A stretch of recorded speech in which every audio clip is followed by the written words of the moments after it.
Strong Dads wants to thank 4Speed on 50 for sponsoring today's show.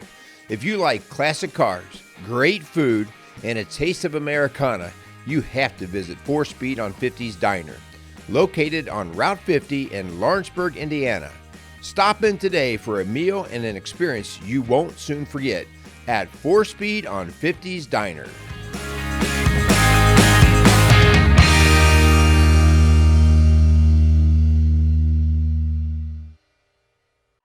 All right, welcome to Strong Dads, and today we are with Mr. Adam Legge. I want to say Legge so bad. You quit spelling your name wrong. Okay? I know, right? And we are down here at McCabe's greenhouse, all right? And so, Adam, tell us what your job is here, and we're going to give us a whole tour and everything of what McCabe's and you are all about here. All right, sounds good. Yeah, we've been a garden center for 45 years. Mr. McCabe started it back in the 70s at his house. Brought it down here in Lawrenceburg, and I married his daughter, lost my job in 2008, and he said, hey, why don't you just come and work for me? So I've been here since 2008. We've had 5 children since then, and the kids are a huge part of the business. They come down here, but I am the fudge guy, the laser guy, and kind of like the general handyman. So if things go wrong, I make sure I get them fixed and keep everything running. Jack of all trades. Yeah, something like that. All right. Well, why don't you take us around? Because I know McCabe's from many years ago, and I always thought of it more of the greenhouse side. So you want to start maybe through the greenhouse side of things? Yeah, we'll start there. That works out really good.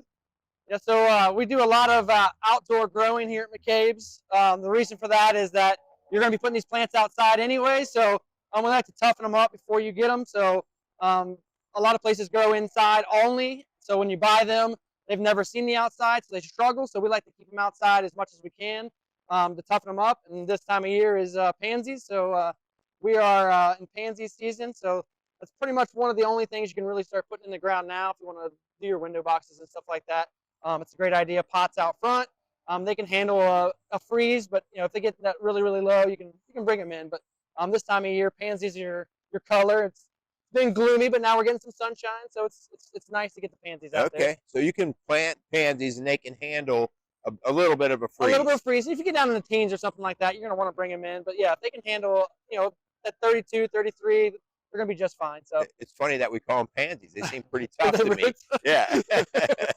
And I'll bring you in the greenhouse here, and I'll show you what we got going on for the spring. Now, do you guys raise all your own plants, or do you ever bring stuff in? We grow about 95% of our bedding plants. Okay. So this time of year, we are, if you pan up top there, we're starting all of our hanging baskets right now. And that way, when May comes around, we have this nice big hanging baskets. They're all in here really tight right now. But when we move them to the back, we try to give them as much space as we can, because that gives them the best chance of growing nice and big.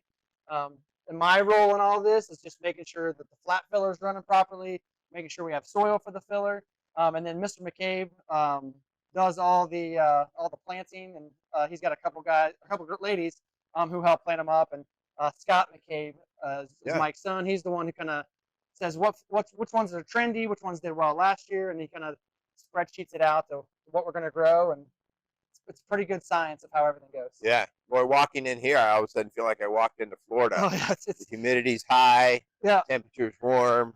Customers love to come in here during this time of year because it's crappy outside, but it's always nice in here. So. Yeah, yeah.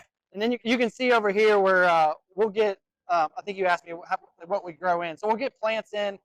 We start a lot of stuff from seeds. We'll start our peppers and tomatoes and stuff like that from seed. Pretty much all of our vegetables come from seed.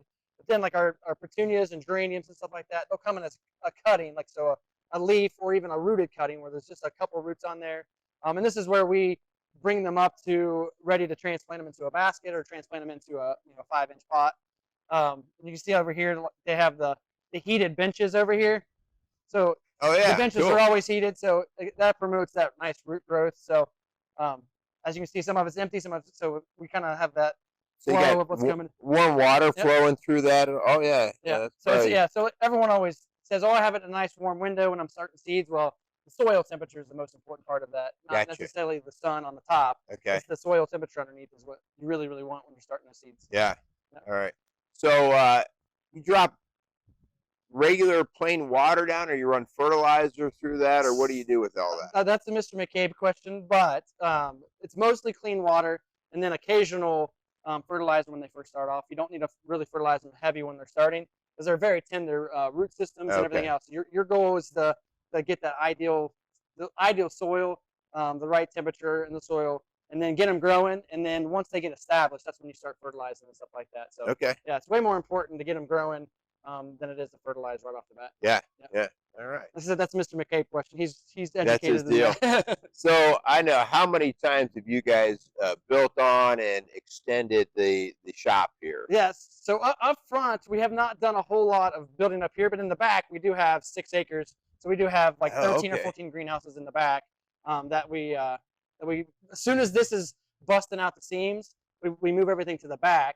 That way we're not heating back there when we don't need to. We start all of our production here, and then we transfer everything to the back.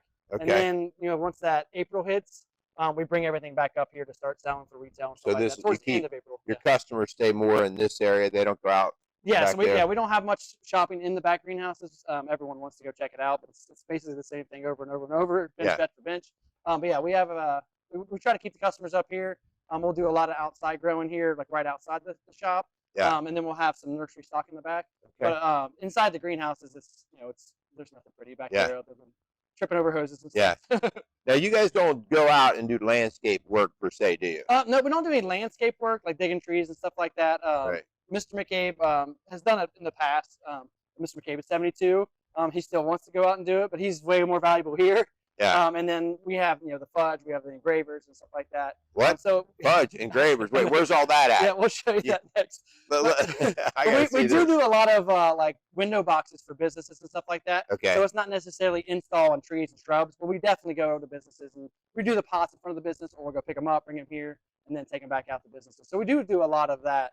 Of even like the hospitals and stuff like that, where there's big concrete planters, we'll go plant those. And get them set up for the spring. So, all right.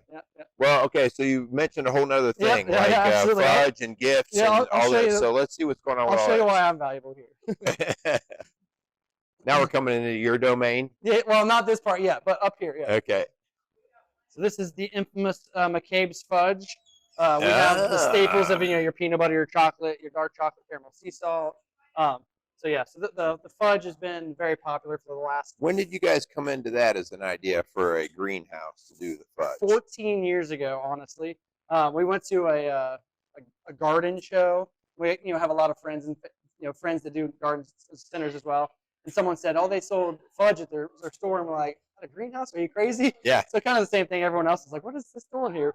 But they said they did really well with it, and we were like, "We gotta look into this." So we came up with a bunch of different recipes and stuff like that, and we have some staples. Like I said, 14 years. It sells like crazy. Yeah. So you guys you have your own recipes. These are kind of yours. Yep. And then we have a customer named this one for us. Ooey gooey. She's like, well, it doesn't have a name, and she was like, well, it looks pretty ooey gooey. I was like, perfect. I think that's a perfect name. Yeah. Yeah. So a lot of them are the baselines of the chocolate and the peanut butter, and then we kind of just mix them together. And I see some honey here. Do you guys do honey, or is that brought in local? It's brought in local. Yeah. So we do honey from a local guy, and he's been doing it for a couple of years now. So yeah. And then we have the laser up here.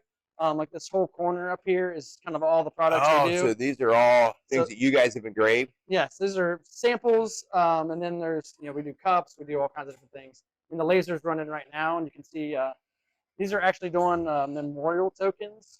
So if like a funeral or something like that, instead of passing out like a card or something like that, it'll have a saying on the front. And on the back, it'll say like in loving memory of whoever it's for or something like that. So we do event tokens and all kinds of stuff.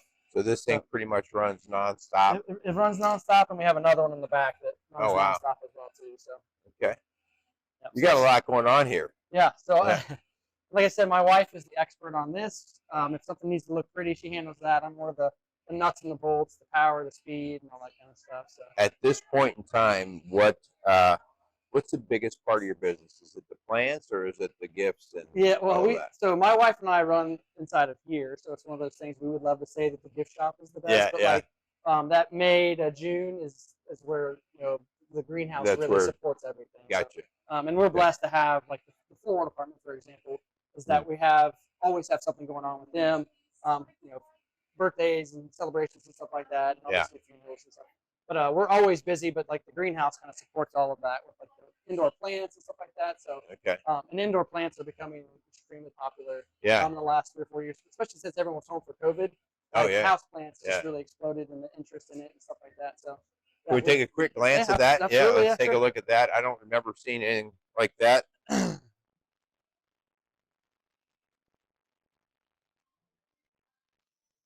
Yeah. So I mean, oh wow. Okay. So this is kind of a greenhouse, but it's so it's a greenhouse, but we also use it as selling our our pottery and stuff like that as well. But we said the house plants have just completely taken off, beyond what we ever would have thought it would do.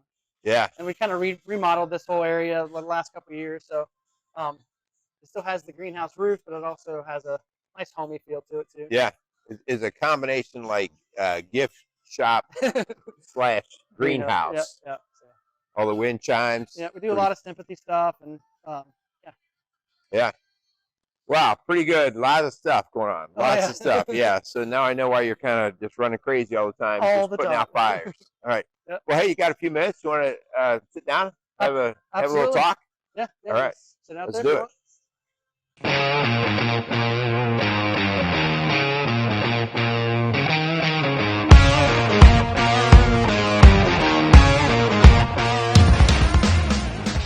Strong Dads wants to thank Quality Auto Mart and Service for being a proud sponsor of the Strong Dads podcast. Started in 1985 and going strong for all these years. Recently, Quality Auto Mart has transitioned from owners of Mark and Nancy Repke to longtime employee Fred and Lorraine Venus. For all your automotive needs and golf cart needs, check out Quality Auto Mart, located across from Indian Lakes on Highway 46 outside of Batesville, Indiana.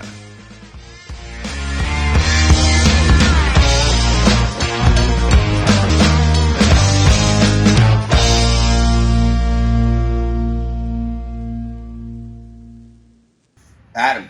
What's up, man?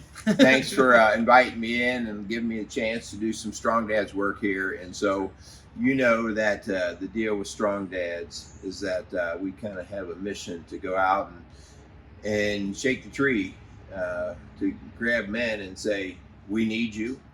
We need you. When we say strong men, we're more than just physical strength. We're talking about the strength of the family, the strength of leading the family, what God has to do with that. And so I know that you are a man of God. Not a perfect man, right? Absolutely not. You can't say this. So what were you saying about Beth before we start? She is amazing. Beth, you're the best wife in the whole wide world. Yeah. But we do appreciate you and what you're doing here. You said before you guys have 5 kids and you're running this business. All right. Tell me what does God have to do with all of this, both McCabe's greenhouse, you guys in your house, the marriage, like how do you do all this? Yeah, I mean, he's like, because we're about to go into the fight camp here pretty soon too, so we've been focusing on how God is playing a part in everything that we do.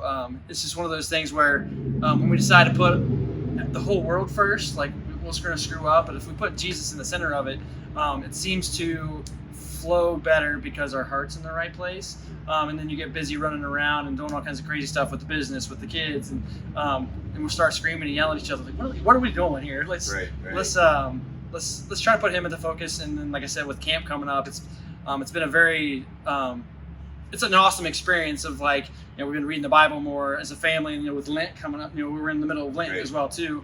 With the little ones, they're still at St. Lawrence, so it's one of those things where we talk about our faith all the time, and like you get to the point where you're like why haven't we been doing this all the time? Like why are we now like really digging in when we know how good it is right now? Like why don't we do that all the time? So it's been a nice little refresher of like, he's amazing, and like we definitely need to put him first all the time. So it's that stubbornness of like, why don't we do this all the time? Like why are we waiting 40 days of Lent or like coming up on a big event? Like let's keep this all the time. I hear that completely, and I understand it, and I ask the same question. But I think faith, is a lot like planting plants. There are seasons in faith, right? And so you can't be in a growing season all the time. The soil has to re-nurture itself, and the plants need a break, right? Yeah. So I think that's what happens a lot of times. We can be really high in our faith and everything seems to go great, and then we kind of crash and burn. But then it's the crash and burn that makes us realize, oh, I need to get back in and be more intentional, and it's that doubling back down to the next season, right? The next season. So like, it's frustrating at times, but I think it keeps us hungry. Oh yeah, for sure. Yeah, I mean, when we first started our faith journey about 10 years ago, right after our daughter passed away, it was one of those deals where we were just kind of coasting along, and it got to the point where we're just like, we can't coast. Like, coasting doesn't work. So it's one of those things where we really dug in, and like, that's the only thing. I mean, it saved our marriage. Our marriage was never, but it was one of those things that, like, it got us closer together as a family. And then, like, putting him at the center really focused everything. And then you just talk about plants. We're just going to use the same analogy of, like, the people that were in our lives were planting seeds for us of that faith. And like I said, we had a background of faith, but it was like we got in a straight up coasting mode for 5, 6, 7, 8, 9, 10 years, whatever it was. And those seeds that people kept planting in our lives. And we had people show up at our house, like, basically lived with us. They would show up in the morning and they would leave in the evening time, right after she passed away, for like that 2 or 3 weeks. And it was just like, they were like, okay, like, they were nurturing that same baby plant we have in there. It was just like they were there constantly, like, making sure, reminding us of who our Father is, honestly. Just for the sake of any of our new guys that are listening and watching, we did an entire show on the passing of your daughter, and let's give her a little bit of credit and everything too.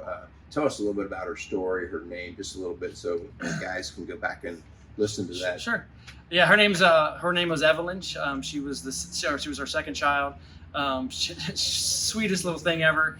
She was just starting to crawl, starting to walk. She was in the middle of all of that. She developed a very rare disease that, we were in Children's Hospital for 5 days and she was gone. So it was one of those. It was one of those deals where we thought we had all. We were making plans to remodel a house. We were making all these plans. We had a family of 4. We were planning on going to 5. Let's build this house. Let's remodel this house. We had all kinds of different things going on. When she passed away, it was just the 3 of us again. It was me, my wife, and our oldest daughter. And it was just like, our whole world was just completely wrecked. So it was one of those things where I've talked on the other show of how dark my thoughts went, and like how difficult it was for me to get through that. I think not having faith was the biggest part of that, and then it took a while for me to get faith again, just because I was so hurt and so just completely lost in the whole situation. So, but now we're 10 years out, and I believe that I believe her passing got me a relationship with Christ, and now that anytime in Dearborn County, it seems like that if someone we know who loses a child, like, they come to us, and we've able to help walk them through some of those things. And it really sucks to do that. Oh, man. It's kind of like living it all over. Why do I have to go through that? It's like living it all over again. But at the same time, like, we know where we were and where we are now, that, like, we have to share that with someone of, like, of that faith. She lives on, right? Oh yeah, for sure. Her spirit lives on, and I think that's part of the. We're all building legacies here, and how could little Evelyn have a legacy like she has? Her legacy is pretty powerful right now. Oh yeah, for sure. She's already spoken in other people's lives. I'll include the link to that episode so that anybody who would be interested. Sorry, you're all right. that's the notification to pick up our son from school, so we make sure we bring him back here too. So, you talked about there have been people who plant seeds, and I think part of our job is, especially once we've recognized the absolute importance of faith. Mm-hmm. It could have been traditional walking in faith. It could have just been what we did. But all of a sudden we kind of internalize it and go, wow, this is significant. And now I have to be intentional about the Great Commission, right? To go out and basically spread the word, right? Can you think of people who spread those seeds in you? Anybody in particular that said, you need to really hear this, or you need I mean, my best friend Rocky was that guy that showed up at the house, and he was the guy invited me to that very first man camp that they had at Crossroads. It was just one of those things where he was not going to let me have no for an answer, because he knew how much I needed it, and how much that I was completely broken. So he was just trying to shine lights in different parts of my life. So yeah, he was the number one person. And then we have another friend. Her name's Angie Myers, and her daughter is my wife's best friend, and she just prayed for us, and she'd come over to the house and pray for us, and she wrote songs, she sang at her funeral, and just she was just one of those lights that was constant the whole time that we were going through everything. That she would we would say, oh, we're getting signs this. She's like, well, that's the Holy Spirit that is showing up. And then the Holy Spirit's been with you this whole time. It's just that you're not recognizing it. And it was just one of those things where she was communicating to us what was going on. And it was so powerful, so special, and everything else. Yeah, and it's such a great point. I think sometimes we think that all of a sudden there's an abracadabra and the Holy Spirit shows up. Yeah. It's like, this is your hardened heart. Your eyes were closed and your ears were closed. Oh yeah, for sure. He was always there. Oh, always there. Right? And all of a sudden you softened up and went, oh my gosh. Yeah. And I think that guys need to hear that. Like, it's not the Holy Spirit who hasn't shown up. It's you haven't opened up. Yeah, for sure. Yeah. Yeah, and that's tough to do, right? Because a lot of guys are like, yeah, well, I've heard all that stuff before, but it never really hit me. It's like, well, no, you haven't allowed it. You have to sit back and invited it. Oh, for sure. Yeah, and we talk about through fight camp coming up. One of the songs we're singing, this part of the song is he's our firm foundation. Yeah. It's just one of those things where his foundation is not going to move. It's rock solid. But then we pile all that crap on top of it, and we lose sight of where that foundation is. And when we hit rock bottom, that's the rock that we hit is him. It's just one of those things that we just have to dig through all of our crap to realize that he was there. He was the foundation the whole entire time. Yeah. It's just that we're piling all of the work. I always call it the world. We're just cluttering everything up. And then when we hit that rock bottom, 10 years ago, I would have tried anything just to feel something or to not feel something. And then, like I said, it was years later, I was just like, well, he's that foundation that was there the whole time. I just didn't know it. Yeah. Just had no idea. Yeah. And then, looking back, it's like, well, that was clearly what it was. So. Yeah. We never stop looking for ways to feel better, right? So we'll seek out the alcohol, drugs, the sex, the hobbies, the interests. Like, oh, if I do this, and then our self-righteous pride comes in there to say, I got it, I figured this out. And it always comes back to knock you back down. Oh, yeah. Yep, I figured it. At some point in time, are you going to, humble yourself or not? Yeah, for sure, yeah. Just when you think that, like I said, I drank a few times, after our daughter passed away. And, I instantly knew that was not the right answer, but I was just like, well, I feel something. Right. But at the same time, just I knew instantly. I was like, this is dumb. I feel 10 times worse every time I did it. Yeah. But yeah, so it was one of those things. It was self-realization. That was a fast self-realization. But everything else, just like what you said, of you replace it with something, so that was bad. It's good stuff. All right, so man, you got all this going on at the greenhouse with your family. I also know you're involved in the fight and the fight camp. What are some words that you want to get out to young men, any man for that matter, but a guy out there who's kind of the Adam of 12, 13, 14 years ago, before you had your world rocked? What's the message you'd like to get out to him? I think it's honestly is building friendships with men. Just because we're getting to the point where we're noticing through the fight is that so many guys are loners that they think they can do everything on their own, and which 25 years old, you're the strongest person, nothing can happen, you're that Superman in your own life, but to the point where though if something bad does happen, is that you're on your own, you're just oh crap, now what do I do? It's either a mentor or if it's just a good friend, and building in the relationships that we're finding guys that playing video games and watching pornography is a huge thing, is that guys are getting isolated with that, and they're having difficulty making real relationships with just anybody, male or female, just good male friendships or dating, all that kind of stuff.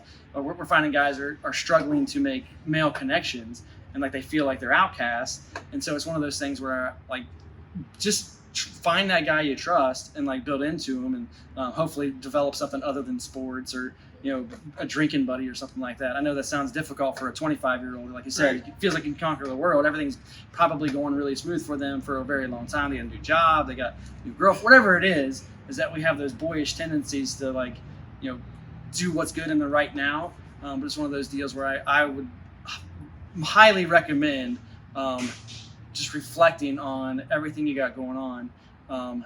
Who are the people you're going to go to if crap hits the fan? Like, who are those people? And if there's nobody, then like you need to really start, trying to find someone who can be there and like kind of give your crap to them. Yeah. And then like, that's what we're noticing through the fight is that guys are just isolating themselves. And then we just think that they need to get in a relationship with men. I mean, Christ-like men would be the ideal thing, but at the same time, like it doesn't have to be that. I mean, just someone they can trust and someone they can do life with. And when things go rough, that they have someone to turn to. Yeah, so start to build your own little tribe, your own pack. For sure. That's good stuff.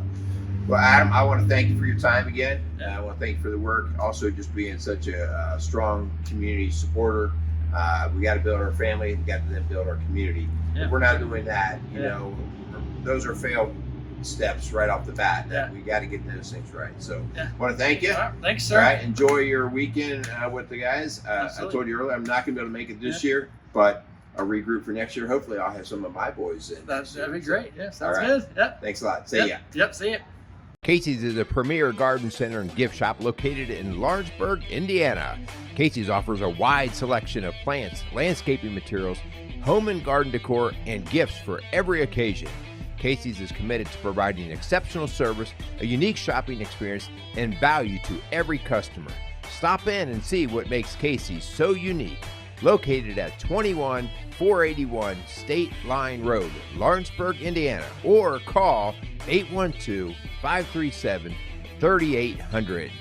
Let Casey's help you add beauty to your home.